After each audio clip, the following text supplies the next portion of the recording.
Hey, it's Mr. Engstrom. Let's take a look at number 47 on page 471. This is in your notes for day 7. You're going to have to remember, you might need to review a little bit of day 3 of Unit 5. Day 3 of Unit 5. Also, you might want to have a look at your reference sheet and have a calculator out.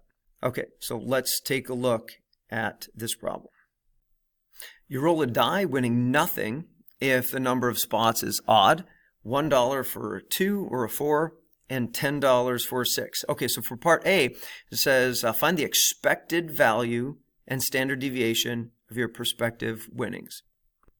We're going to let X be the number of dollars won in one play, and so our expected value of X, which is really the average, so we'll put a mu there, the average winning. Okay, so we're going to say that if we look at the problem here, a number of spots that are odd, there's 3 of those, 2 or 4, there's 2 of those, and for a 6, there's 1 of those. So our expected value is we win nothing, expected value of winnings. Okay, so that's going to be $0. Okay, so we take 0 times 3 out of 6. Okay, you can put 1/2, of course, and then plus $1. Well, how do we win $1? Well, we win $1 if we get a 2 or 4, and there's 2 out of 6 ways to do that, and then plus, well, we could win $10, but the probability of winning is 1/6. Well, if we do all that calculations, we actually get $2. So our expected winning, on average, $2. Now to find the standard deviation, you got to remember, you got to remember that you can't, you're not going to be doing adding and subtracting or whatever with standard deviation. What you do is you square it to find the variance. Then you can do what you need to do with the variance, add some stuff together, and then take the square root of that at the end to find the standard deviation. And here's how we do it. Okay, so you'll notice these things right here, these guys here that we're multiplying. Okay, that's like saying the frequency. This happens 3 out of the 6 times. This happens 2 out of the 6 times, and that happens 1 out of the 6. So that's like a frequency there. So we do this multiplication, subtraction, multiplication. Okay, and then add these together. Then take the square root, and we get the square root of 13. And we're going to say that the square root of 13, that's approximately $3.61. We'll put that in context, so we'll put a little dollar sign there. Okay, so we got the mu, the mean, and the standard deviation. Okay, for part B, you play twice. Find the mean and standard deviation of your total winnings. Okay, so the mean is going to be the expected value of X plus X, which is simply the expected value of X plus the expected value of X, right? The mean plus itself, right? In other words, $2 plus $2, $4. And there's the mean of your total winnings, okay? All right, so the standard deviation. All right, so the standard deviation, remember we're going to square it to find the variance. So if the standard deviation is the square root of 13, okay, the variance, okay, here, let's find this. So it's going to be the variance. So we take the square root of 13, square it. That's 13. We're going to add it to itself, right? The variance plus the variance.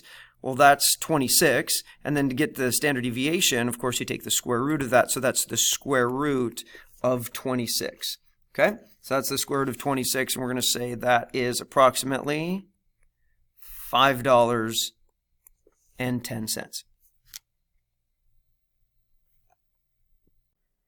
All right, let's take a look at part C. You play 40 times. What is the probability that you win at least $100? Because we're playing 40 times, that's not all of the possible plays. That's not a population of all possible plays. It is a sample of size 40. Okay, so we have a sample. Now, we can't really look at all possible samples of 40 plays and then count the ones that have at least a $100 win and then take that out of the total. We can't really do that. But we can use a model and we're going to use the normal model as long as certain conditions are met. So let's talk about what those conditions are.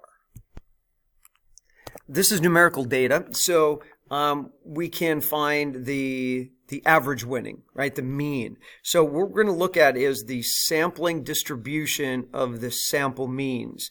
And we're going to use the normal distribution to model that as long as certain conditions are met. Condition 1. Okay, so random.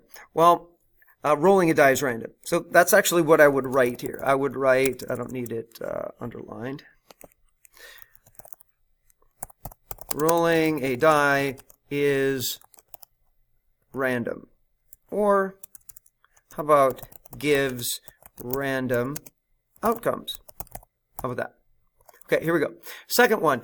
Second is sometimes we think of something called the 10% rule, but 10% rule is about independence. So it's really independence or 10%, right? Because if we can't tell if it's independent or if it's not independent, if it's dependent, if the trials are dependent, then this still might work as long as the population is so much bigger than the sample size. Well, we have numbers that the sample size needs to be 10% or less of the total population.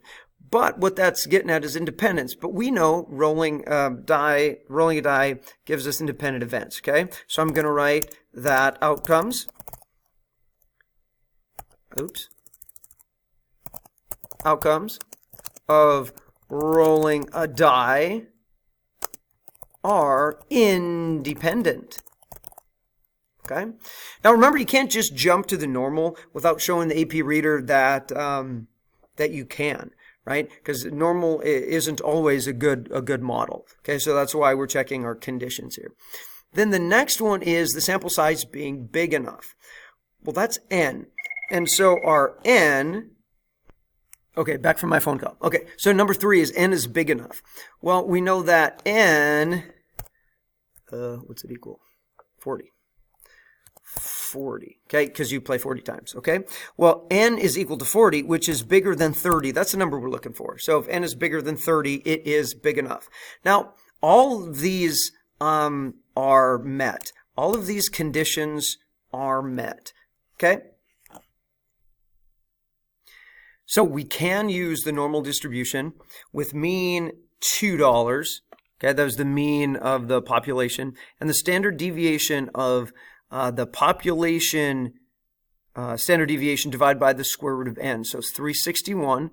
Okay, that was the standard deviation of the population, and then divided by the square root of 40 because n is 40. Now, it says you can play 40 times, so it's a probability that you win at least 100. Well, that means $100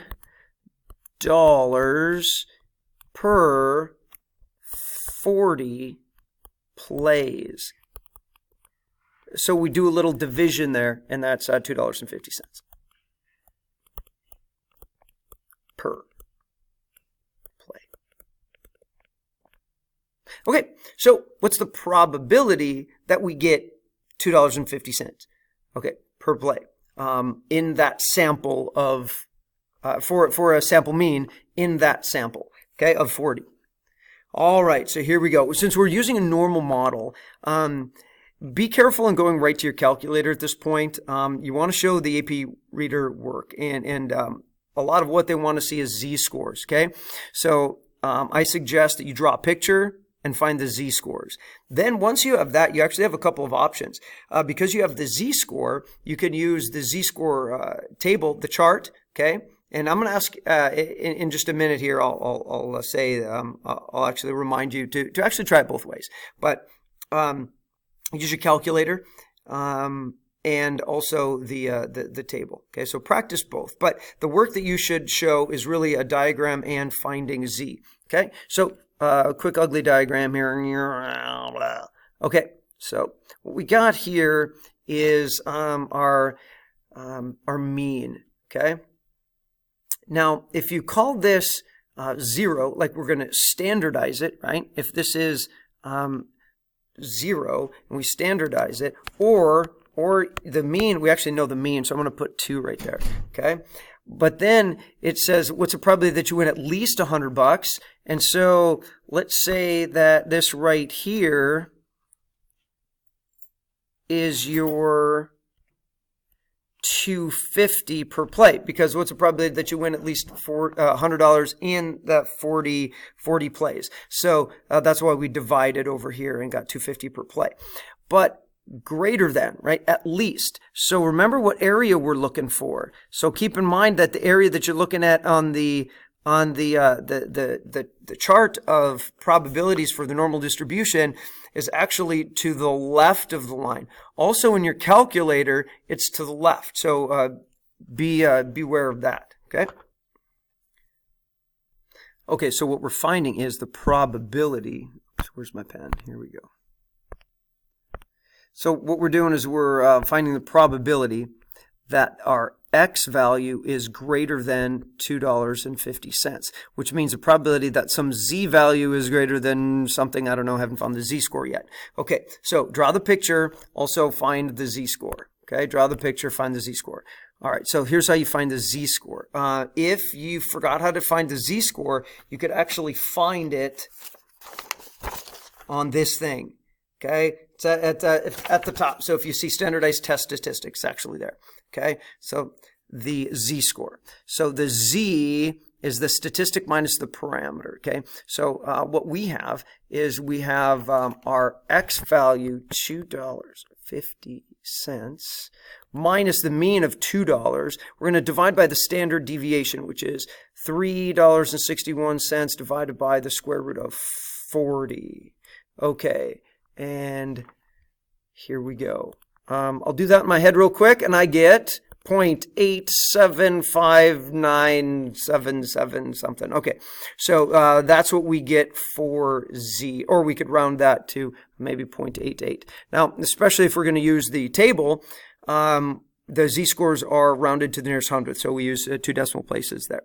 Okay, keep in mind that if you are using your calculator, okay, we want to make sure that we go get to the left of the line. We want the right, but when we look at the table, we get the left, right? When we're doing a calculator, it's the left. So we've got to be a little careful in that. Okay, so at this point, I want you to finish, okay? And so I want you to find this probability. I want you to find, use the table real quick, okay? The Z chart, the probability distribution of the standard normal. Use the table, use your calculator, and make sure you're getting about the same thing. So finish that up. Hang in there. If you have any questions on how to do this, come and see me, and I'll see you later.